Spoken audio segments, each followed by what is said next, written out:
If you've experienced any situation where you are annoyed by people around you or you start to question why they're behaving the way they are, you are experiencing what is known as psychology's two-car paradox. Hello and Salaam alaikum. Think of any social situation where you were around other people and something happened that made you feel annoyed, and maybe you thought to yourself, I wouldn't do that. Maybe you're around people who just can't seem to sit still.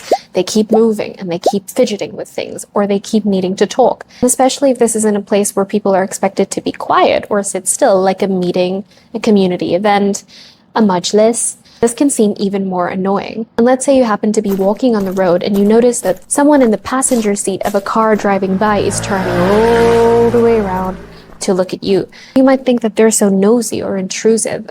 But these social situations are not as straightforward as you might think. Let's talk about the two-car paradox and what it tells us about perspective. Every day we are playing the roles of both the driver and the observer.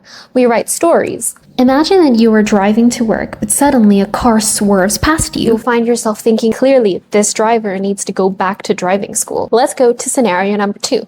Imagine again that you are driving to work, but this time, you're the one who swerves. Here's the catch though. You swerved because you saw a pothole. You are likely to think about, well, I needed to do this. I have to get there. In Tanzania especially, this is the justification we often make when we're on motorbikes or we're on bajajes. I know that I'm inconveniencing everyone else, but I really need to get where I need to, and this will get me there faster. So how will it get me there faster? It's going to swerve into lanes. It's going to break laws. But I need to do it. I don't have a choice. The two-car paradox isn't actually about cars. It's about perspective. Let's understand how. What is the difference in these two situations?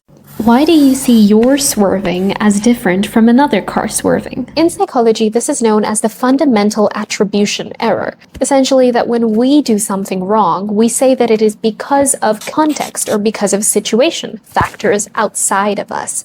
But when we watch another person doing something wrong, we blame it on their character, things inside of them. Remember those examples we talked about at the beginning? Maybe the person in the car who's turning around to look at you has poor eyesight. But you didn't think of that. You thought of how intrusive and nosy it is. And if you did the same thing, I bet that you would be able to justify it a lot easier. It is extremely difficult for us to separate someone's intentions from their actions, particularly when they're doing something that is considered wrong. But why does this happen? Are we all just really hypocritical, or is there something that is causing this?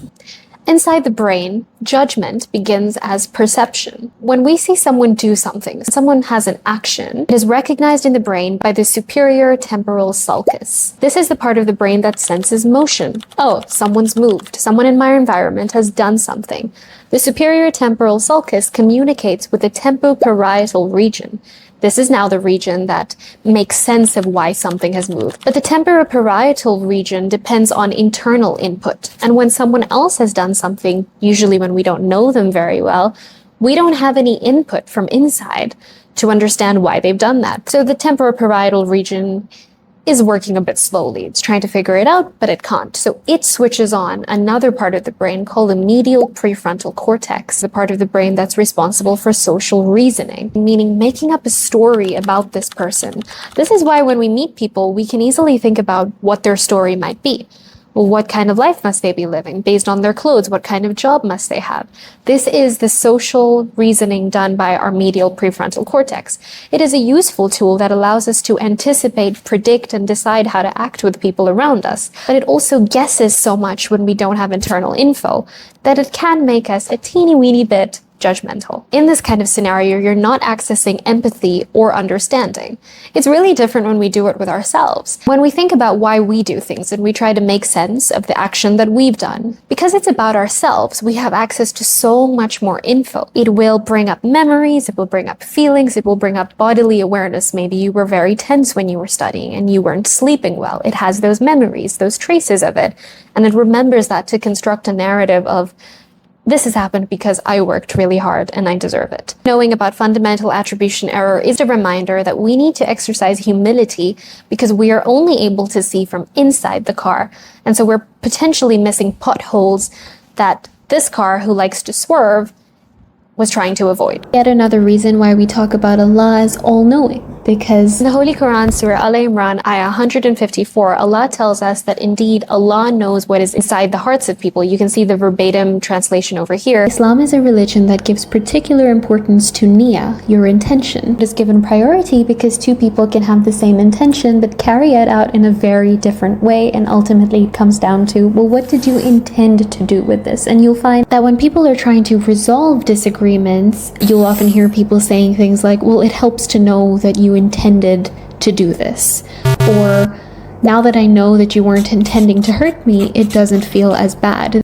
Islam also teaches us what is known as Husn-e-Dhan, making good assumptions about people.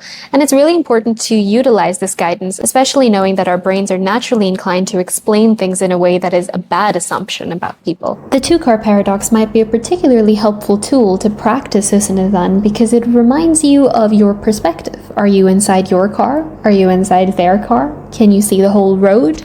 Practicing Husn-e-Dhan is very scientifically backed. We need to remind ourselves to pause. When someone does something that you don't really agree with, ask yourself, what might their pothole be?